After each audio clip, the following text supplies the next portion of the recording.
Lendas da Ciência. Prever. Distribuição Sinapse. Versão brasileira RGA Rio.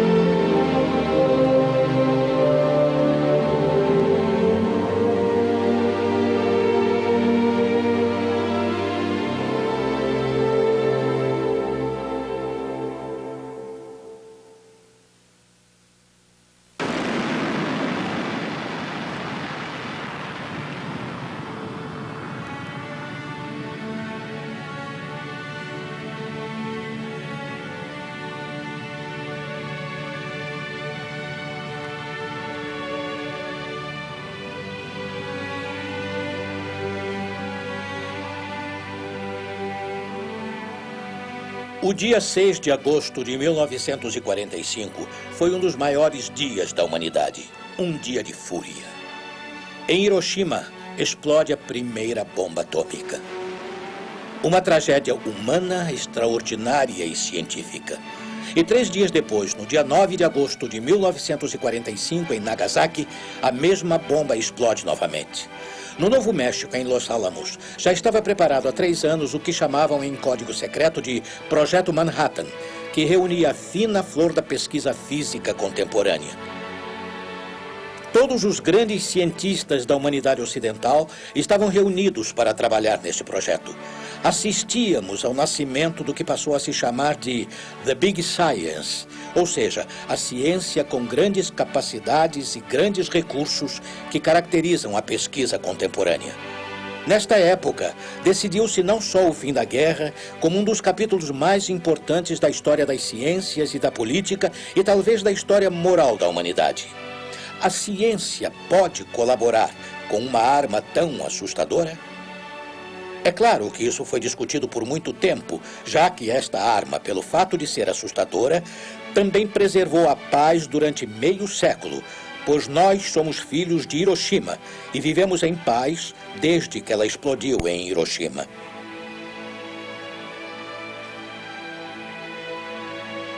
Guerra e paz. Crime ou benefício? Quem poderá dizer?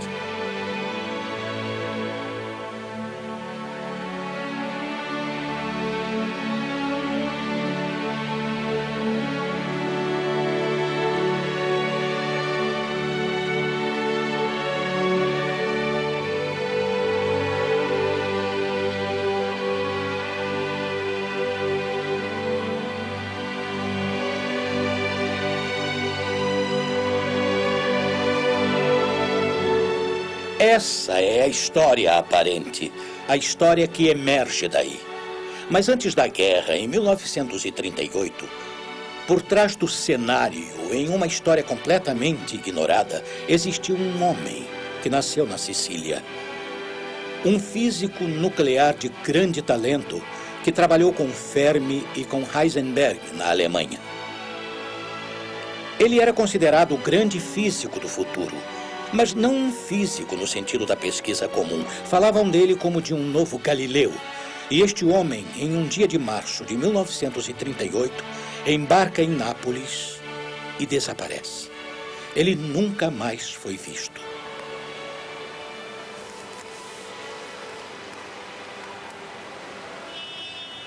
Durante muito tempo, falava-se do desaparecimento de Ettore Majorana, que, de certo modo, foi o herói marginal em relação aos outros heróis iluminados da ciência. E é dele que devemos falar, pois na história das ciências ele representa o reverso desta enorme história que é a da bomba atômica. Ele havia sido nomeado professor de física na Universidade de Nápoles. Nesse dia, ele partiu de Nápoles e deixou para sua mãe uma carta, na qual declara que a física não está no caminho certo e que ele está preocupado com o futuro da física.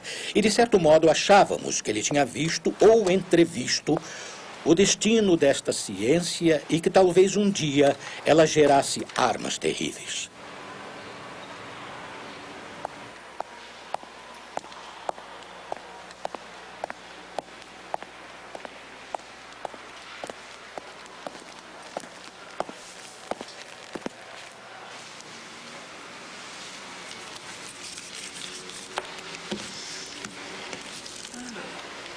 Ele retira o seu salário junto à contabilidade da universidade e manda retirar no banco de seu irmão, Luciano, sua parte na conta da família.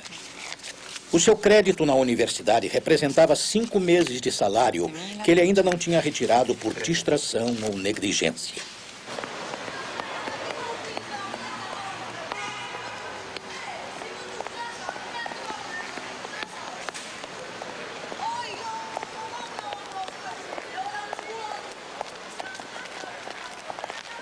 Que fim ele terá levado? Esse mistério nunca foi esclarecido de fato. Suicídio, sequestro, assassinato. Todo cadáver é encontrado. Só os vivos encontram um jeito de desaparecer.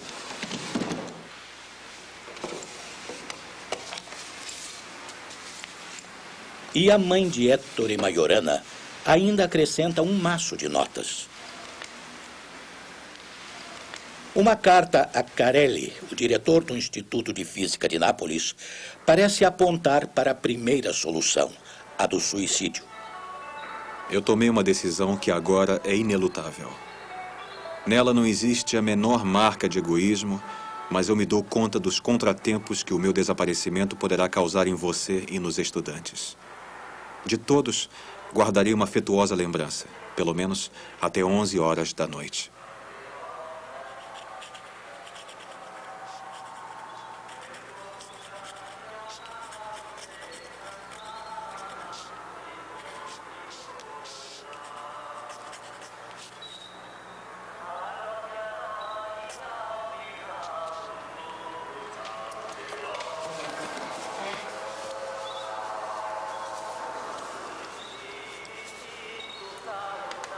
Considerando-se o nível que Majorana havia atingido, ele poderia perfeitamente imaginar esse mau caminho que ele descreve na carta para sua mãe.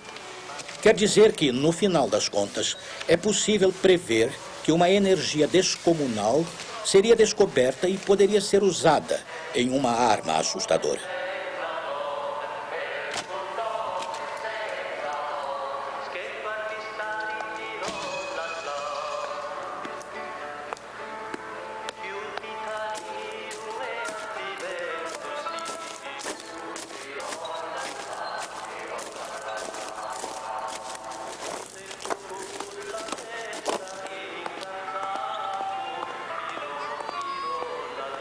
A minha família. Eu tenho um único desejo. Que vocês não se vistam de preto. Se vocês quiserem ceder a esse costume, usem-no. Mas não por mais de 3 dias. Apenas em sinal de luto. E depois lembrem-se de mim, se puderem, em seus corações, e perdoem-me.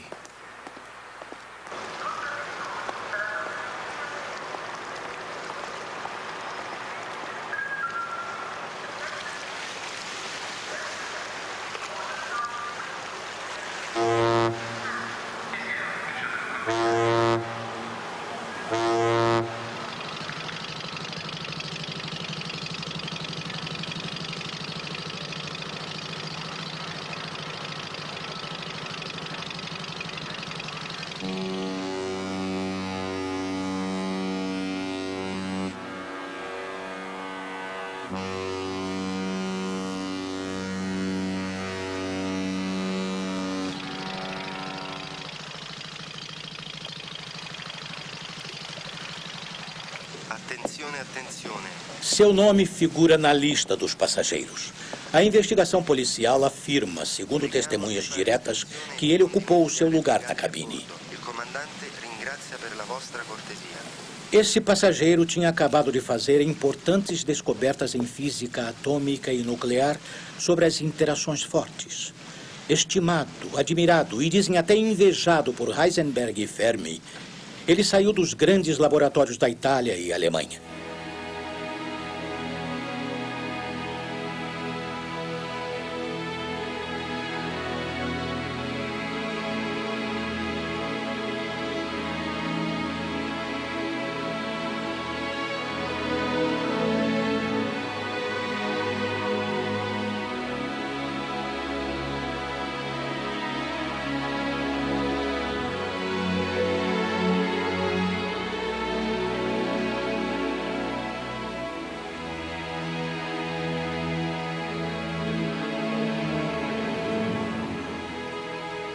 Majorana sabia que seus colegas estavam prestes a descobrir a bomba atômica sem que eles mesmos soubessem.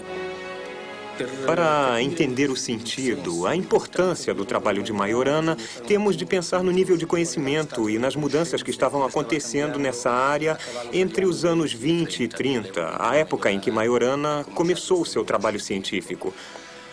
Podemos, de certo modo, explicar tudo isso de forma bastante simplificada, com o seguinte exemplo. Dois objetos macroscópicos dotados de massa se atraem por causa da força gravitacional. Os planetas e até mesmo duas cadeiras nesta sala. Essa força entre os objetos é relativamente pequena. É fácil distanciar as duas massas.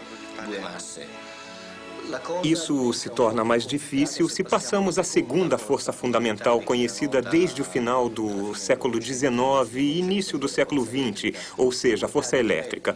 Duas cargas elétricas, mesmo em nível microscópico, como no caso de um elétron ou um próton, interagem usando a força elétrica de uma maneira muito mais potente do que a força gravitacional que existe entre elas.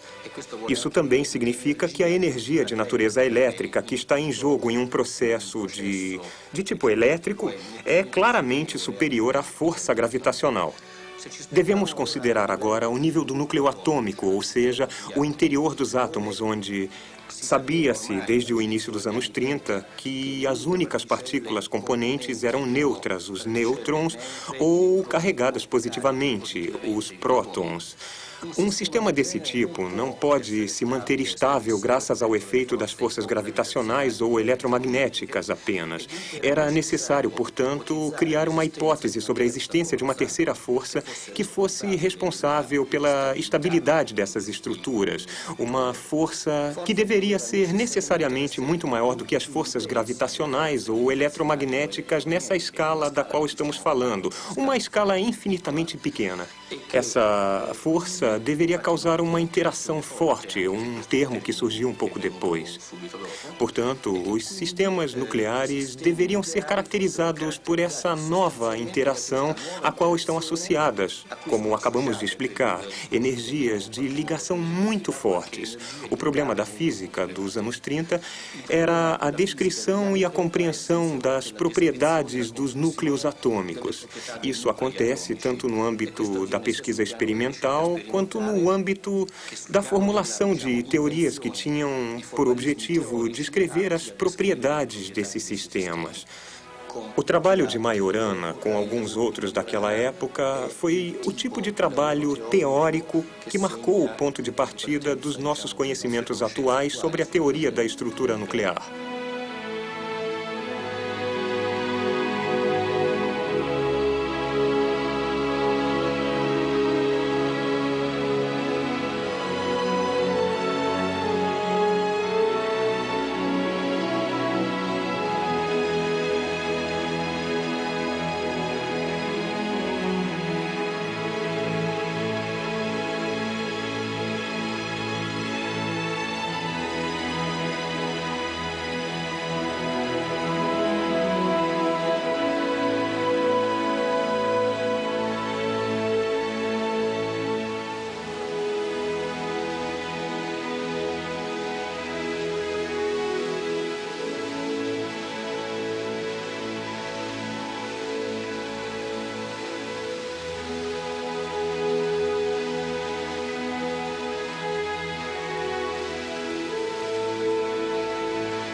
Mas Majorana não morreu naquele dia nem naquela noite.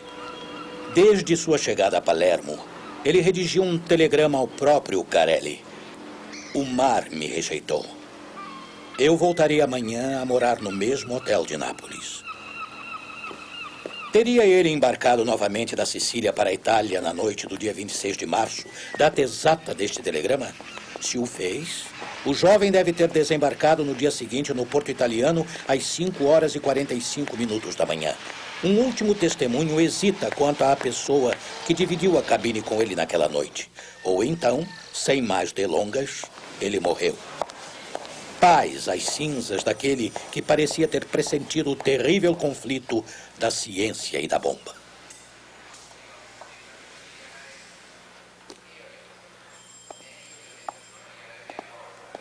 Em um emaranhado de equações, teria ele adivinhado o provável desenrolar e encadeamento das coisas e o seu desencadeamento? É claro que nem todos os peritos têm a mesma opinião. Alguns dizem que era impossível prever a existência da bomba em 1938. Outros já tinham previsto muito antes, pois um físico havia declarado em 1921 que nós vivemos em uma ilha de nitrocelulose. Hoje, esse velho explosivo nos parece tão leve quanto um brinquedo de criança.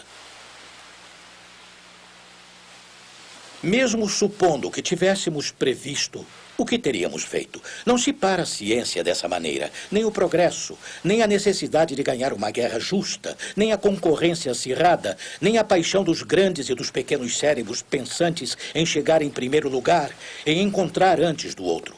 Que diferença pode ser estabelecida entre os grandes astros cientistas do Projeto Manhattan, querendo chegar a qualquer preço antes dos nazistas, convencidos de que estes estavam em vias de fabricar a bomba, e qualquer um de nós, nos laboratórios de hoje, procurando ganhar dos outros? É possível parar a compulsão de vencer, inclusive em lutas pacíficas? Elas não fazem com que esqueçamos as reais implicações? Em nossa cultura, a competição lidera a ordem do mundo. Ganhar, chegar primeiro, ser o mais forte, soltar a energia máxima. Não se para este progresso, esta progressão, este processo.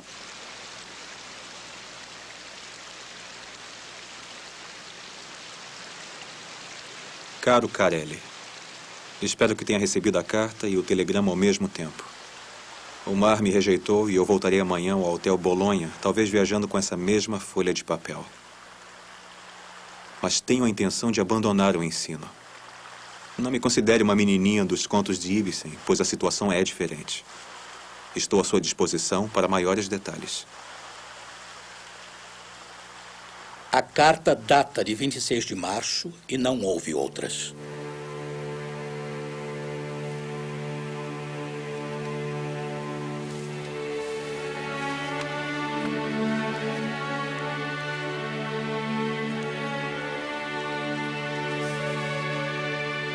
Nascido na Catânia, desaparecido em Palermo, apaixonado por frotas e batalhas navais, o jovem Majorana acabara de dar o terço da volta de sua ilha natal.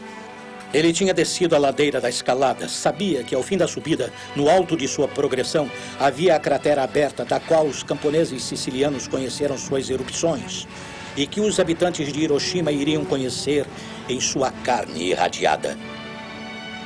Ele volta a descer. Ele calcula, resolve e rasga o papel amassado no qual redigiu o seu problema.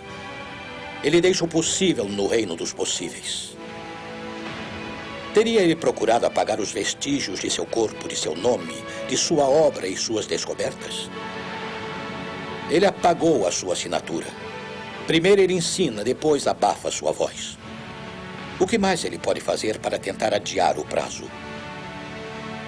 Ele carrega consigo o momento trágico da ciência. Ele apaga os sinais soprando as marcas de sua sandália na poeira do chão.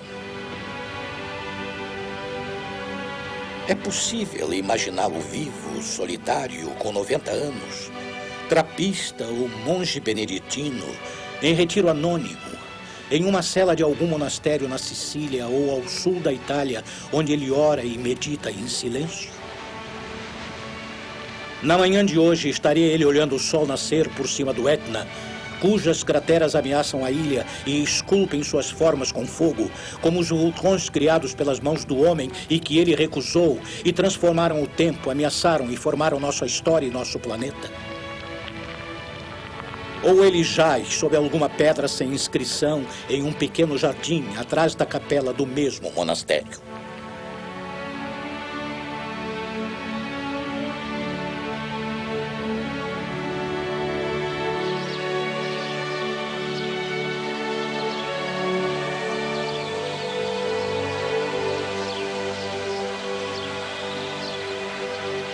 Cada uma destas hipóteses produzidas para explicar o seu desaparecimento pode gerar diferentes narrativas. Ou um romance de espionagem, caso uma grande potência tenha sequestrado o cientista. Ou um romance policial, caso interesses escusos o tenham assassinado. Ou então, ele se suicidou.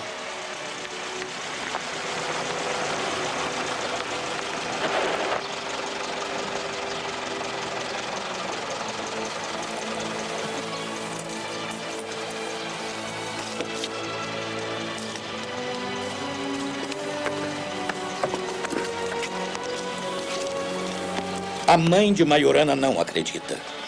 E Mussolini também não, quando escreve com suas próprias mãos no relatório de polícia. Quero que o encontrem. Eu quero.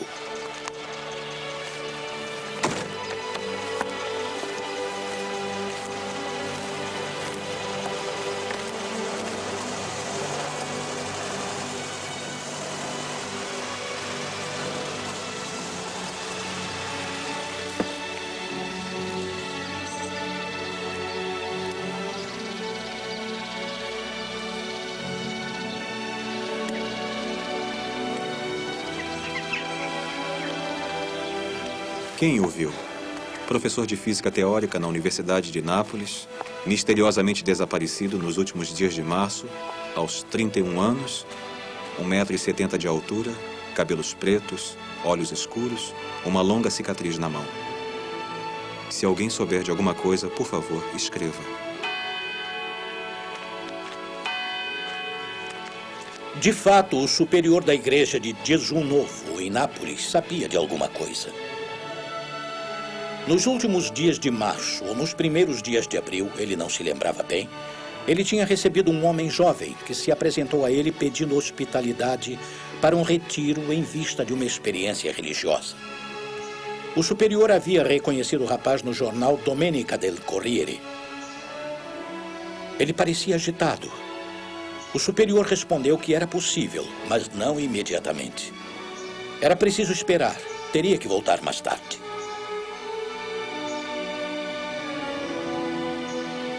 Mas, em vez de citar testemunhos de pré-guerra, vamos viajar em direção a vestígios mais antigos para procurar a resposta do mistério do desaparecimento de Majorana.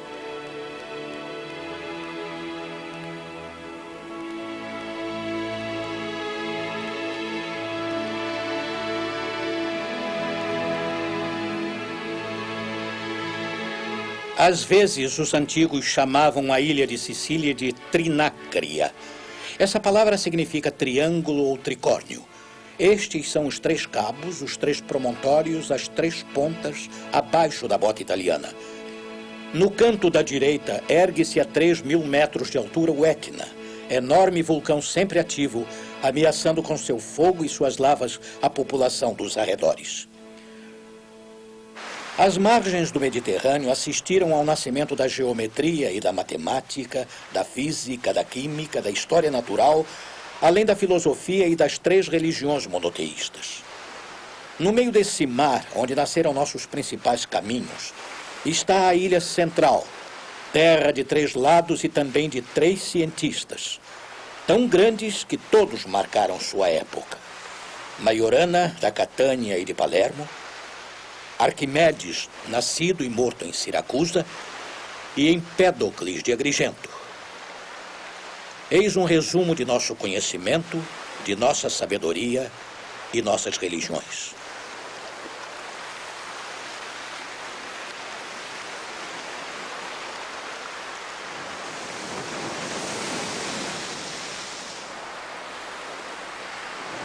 No século III a.C., vivia em Siracusa, ao sul da Sicília, um dos maiores gênios da antiguidade chamado Arquimedes, cujas invenções foram múltiplas tanto em geometria quanto em mecânica dos fluidos, e que colaborou a vida toda com os diversos tiranos de Siracusa para fornecer ao exército instrumentos de defesa. Durante a Segunda Guerra Púnica, Metelos, um dos maiores generais romanos, cercou Siracusa e então assistiu-se a uma das maiores cenas da história que põe frente a frente o maior general de sua época, o maior estrategista militar da antiguidade e o maior cientista da antiguidade. Ele criou espelhos enormes que teriam ateado fogo nos barcos romanos. A guerra era quase simbólica. Confrontava exército e ciência.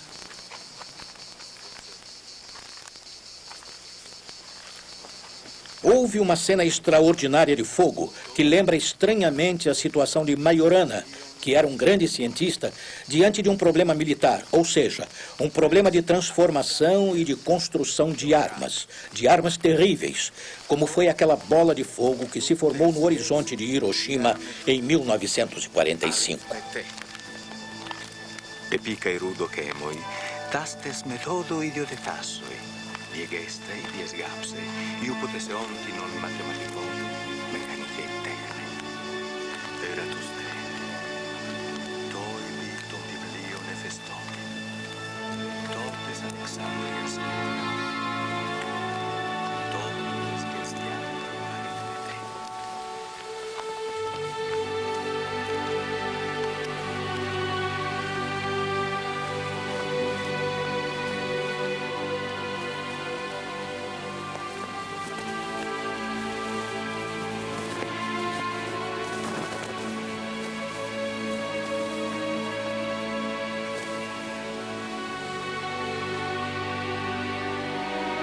Sendo geômetra, ele entendeu as figuras como ninguém antes dele, pois soube calcular com excelente precisão a relação entre o raio de uma circunferência que mais tarde se chamaria π.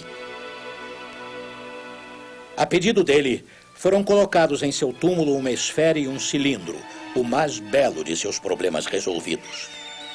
Ele ainda construiu curvas magníficas como a espiral ou a hélice. Nas profundezas de nosso corpo, carregamos com o famoso DNA uma forma de Arquimedes. Ele também mediu a parábola usando as proporções e a alavanca. Máquina que permite aos fracos e pequenos resistir a grandes forças e levantar pesos enormes. Assim, ele pretendia abalar o próprio globo terrestre com a condição de dispor de um ponto de apoio. A força de um homem de ciências ganhava de longe de todas as potências deste mundo.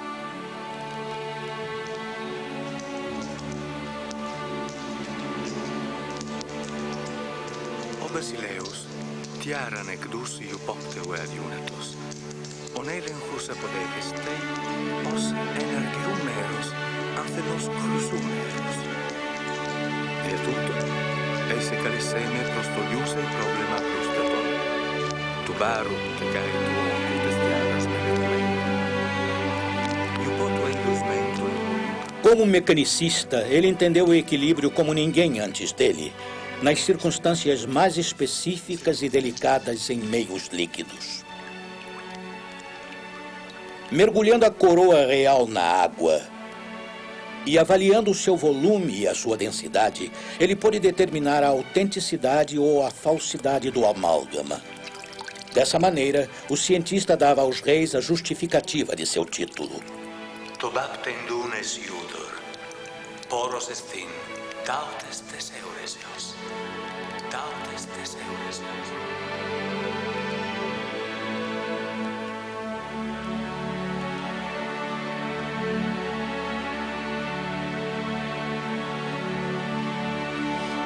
Para que a ingênua narrativa da mais famosa descoberta da antiguidade chegasse até nós intacta depois de 2 milênios, ela tinha de esconder misteriosos tesouros. Aqui está um mecanicista nu em seu banho. Seu corpo flutuando ondula sozinho no volume de água, como uma pequena nave em uma minúscula bacia. Seus membros se entregam aos leves balanços.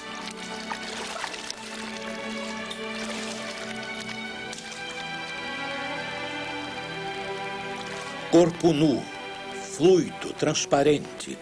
Teorema de equilíbrio nas águas. Arquimedes descobre a força que, ao nos erguer, faz boiar ou nadar.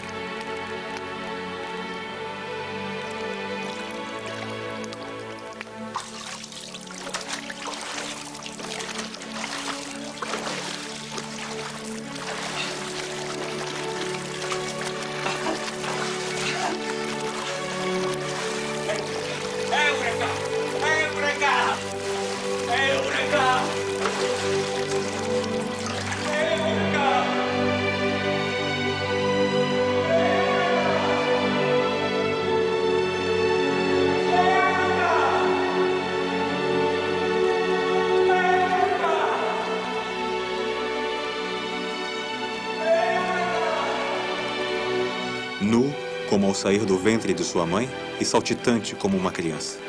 Nu, sem qualquer aparelho, no banho, na terra e com ar.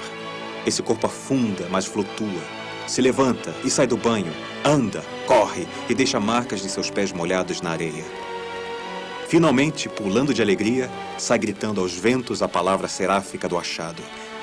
Eureka! Eureka! Encontrei a força que ergue um corpo na água. Mas que força enorme o empurra para fora da água? Eureka, digo eu. Pois aqui está o teorema de Arquimedes de forma geral. Todo corpo mergulhado na vida autêntica e no aprendizado corajoso e direto recebe uma força igual a este corpo e dirigido de baixo para cima em direção à descoberta. Como expressar melhor a angelical embriaguez da intuição, cuja felicidade faz flutuar no banho e levitar no ar? Ei-lo nu, na rua, gritando e correndo em praça pública, para a grande surpresa das pessoas rígidas, contidas e políticas que olham sem olhar para um corpo que, gotejando de água e de luz, cintila o seu verdadeiro valor.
Queimam os barcos de Metelos, general inimigo. Queimam os marujos como tochas na ponte. Arde a lava nas encostas. Queimam as mulheres e os homens nos portos do Japão 23 séculos depois, em Hiroshima e Nagasaki.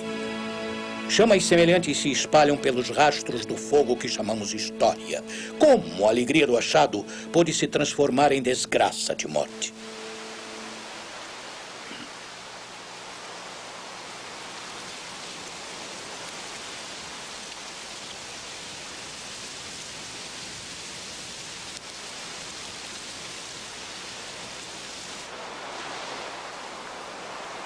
A celebridade deste cientista vale todas as honras e glórias. Nós ainda pensamos como crianças. Como aritmético, ele entendeu os números como ninguém até então, com a audácia de pegá-los em seu imenso crescimento, como se os grãos de areia da praia invadissem o universo. Conte-os, dizia ele, colocando um grão dessa areia na primeira casa do jogo de dama, embaixo à esquerda, 2 na casa ao lado, 4 na seguinte, 8 e assim por diante. Rapidamente, a maior fortuna do mais rico, do maior de todos os reis, não chegaria a este número astronômico obtido. O resultado do cientista vence de longe o dos ricos e príncipes.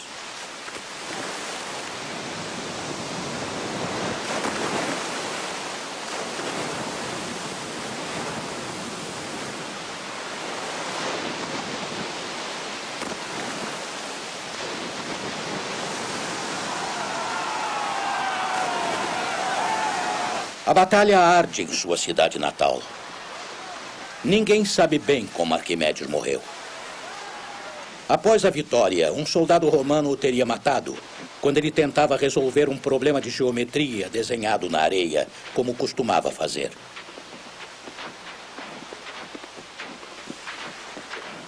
Metelos ordenou que levassem Arquimedes a ele.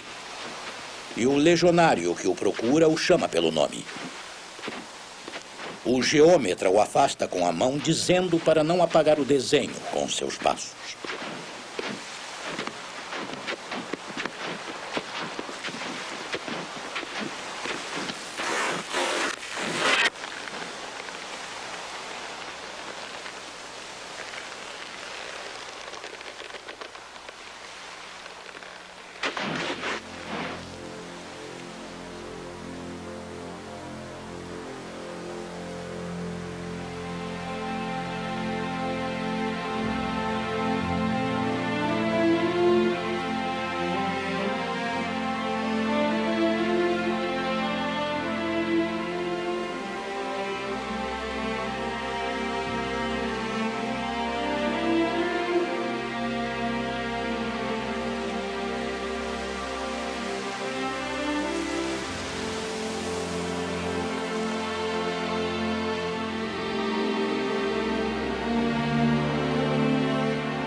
Então, o soldado furioso perfura com a sua espada. O sangue escorre em cima do desenho na areia e o apaga. Arquimedes serviu a espada e morreu por ela.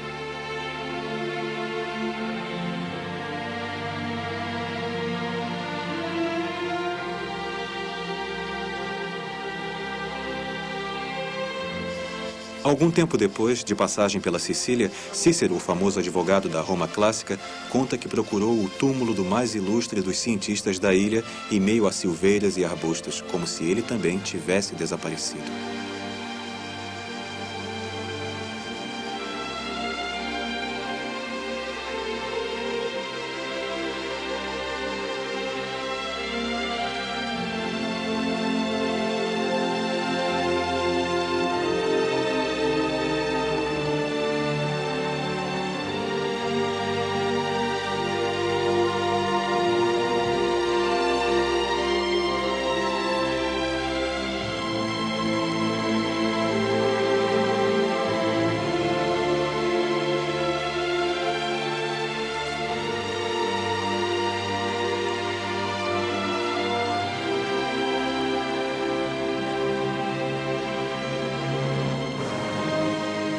Mas antes de Arquimedes, houve outra história, a de Empédocles, fundador da física.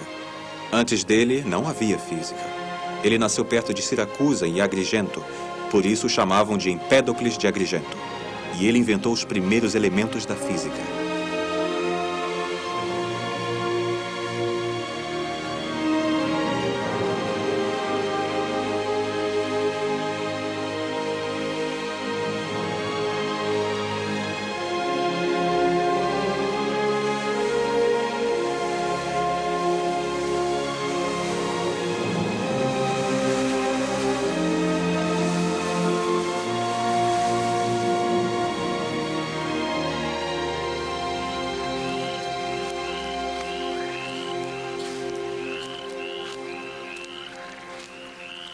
A água que rejeitou Maiorana e onde Arquimedes se banhou tornou-se um princípio para Empédocles.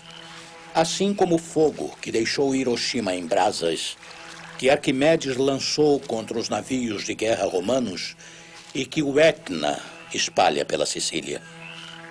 Mas o ar também.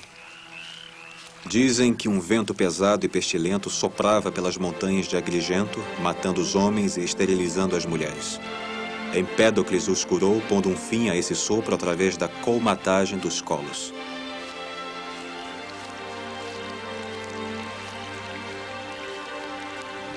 Uma das epidemias que durante séculos dizimou os nossos ancestrais, a peste, surge em Selinonte. As pessoas desta cidade, vizinha de Agrigento, pedem socorro ao homem que domina os elementos e fizeram bem, pois Empédocles observa que a pestilência se difunde em volta de poças e brejos.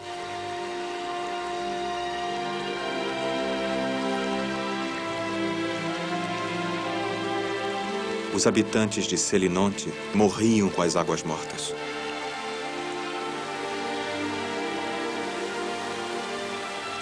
Empédocles comandou obras de engenharia civil para melhorar os reservatórios de água e, pouco tempo depois, a doença desapareceu para o alívio e entusiasmo das vítimas.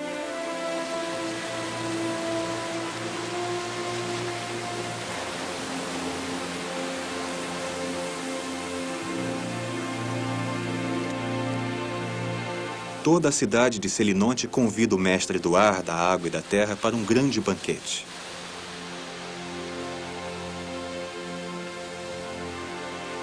As jubilações duraram muito tempo, pois não há nada que alegre tanto os homens quanto escapar de uma morte tão próxima. Os habitantes de Selinonte se embriagam e não veem Empédocles partir. No dia seguinte, ninguém mais o viu. E nunca mais o encontraram.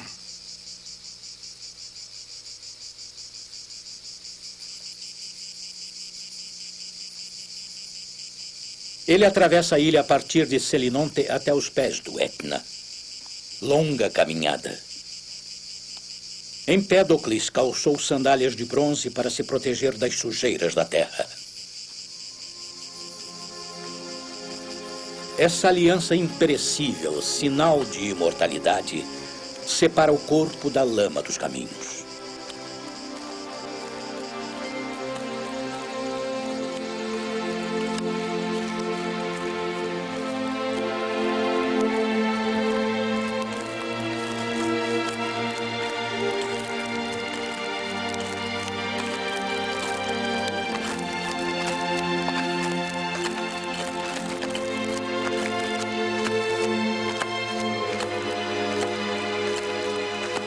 Hoje sabemos o que é uma força em física. Falamos em atração e repulsão. Mas ele não sabia o que era uma força.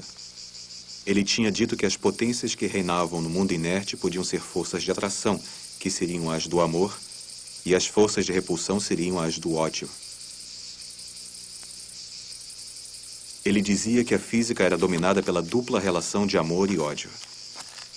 Havia uma espécie de mistura entre o que chamamos hoje de ciência objetiva e preocupações morais. O fato de, por razões físicas e morais, ele ter decidido se aproximar da cratera do Etna para conhecer o fogo, o amor e o ódio de muito perto, perto demais, é uma hipótese razoável.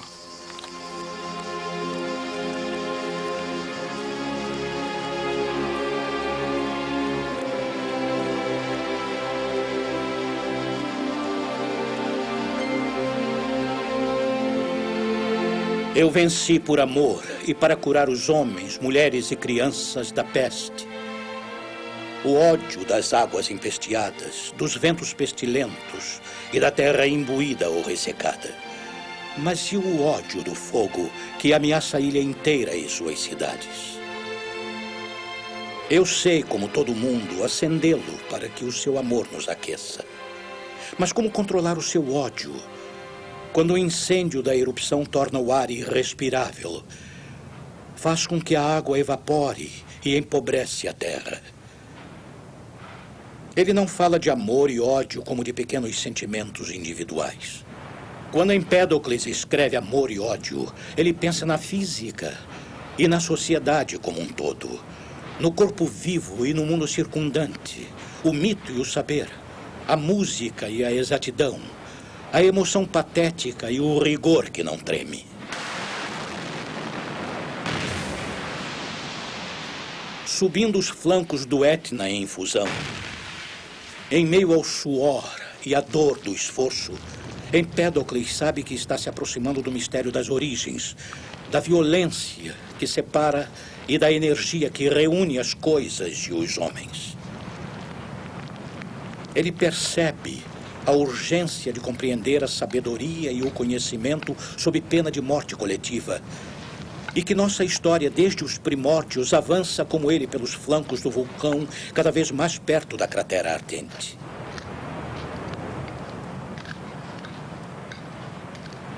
Cansativa como uma subida, triunfante como uma escalada, a evolução lenta ou rápida do conhecimento exige uma subida tão vertical quanto a sabedoria. Mas e o amor? É possível conceber um conhecimento do amor?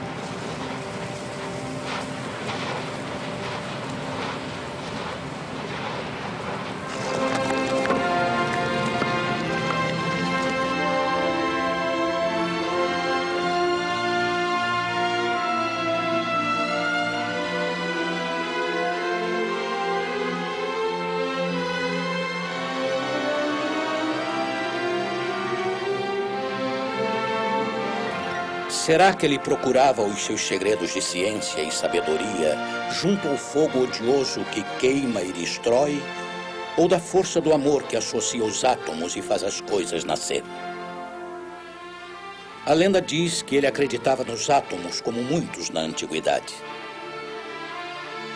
E respondendo a duas perguntas de uma só vez, a lenda diz que ele se jogou na cratera e voltou aos seus elementos, dissolvendo-se, decompondo-se no magma violeta. E no dia seguinte, uma erupção repentina jogou para a beira da cratera as sandálias de bronze, cuja pureza simbolizava esse desapego das coisas terrestres. E o amor? É possível conceber um saber do amor? Ecoando a voz de Arquimedes e o silêncio de Majorana, ainda ouvimos os gritos de angústia e os chamados entre o estrondo ensurdecedor do Etna. É possível conceber um saber do amor?